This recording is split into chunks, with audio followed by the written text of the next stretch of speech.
Hi, this is Yolanda Van Veen, and in this segment we're going to give you a few tips on scrapbooking flowers. Now, flowers come in all shapes and sizes, but they're so beautiful when they bloom and then they're gone and we don't get to see them anymore. There's many reasons that you can scrapbook your flowers. You can make a journal of your garden and take flowers out of your garden and just dry them and press them and put them into your scrapbook so you can enjoy them over the winter and remember how beautiful they really are. You can make your own little cards with them, or you can put pictures with the actual flowers. And there's so many creative things that you can do with dried or scrapbooked flowers. So flowers come in all shapes and sizes, and the more colorful the better they are for scrapbooking. Like this little violet is just perfect, or pansy. It has so much detail to it. It's just gorgeous. And by just taking that off of the plant and putting it between two newspapers, or just one newspaper, just set it in there, put one heavy book underneath it, and then you just put any flower, like this chrysanthemum right here is great for scrapbooking. And I like real delicate flowers, like this little alyssum.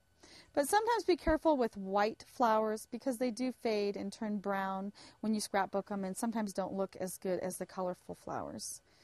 But any type of flower will make a great hanging basket like this petunia, but it'll also make a great scrapbooking item. And geraniums, even a little geranium flower, when you look at it up closely, it just is gorgeous. So you put all these flowers together, even this little rose mallow, it's just gorgeous.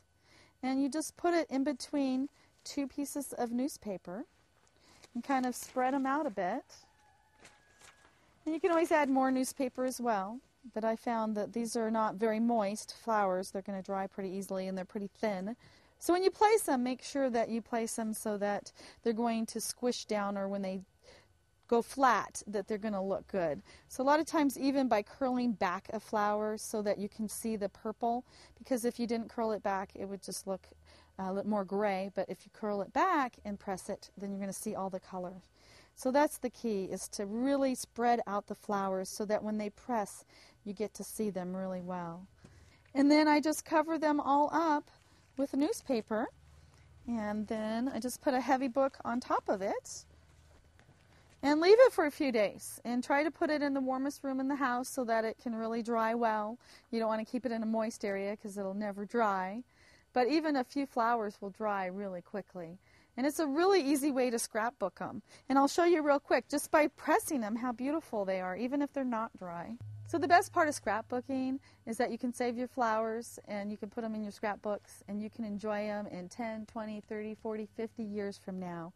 And you can even pass them down to your kids in the future.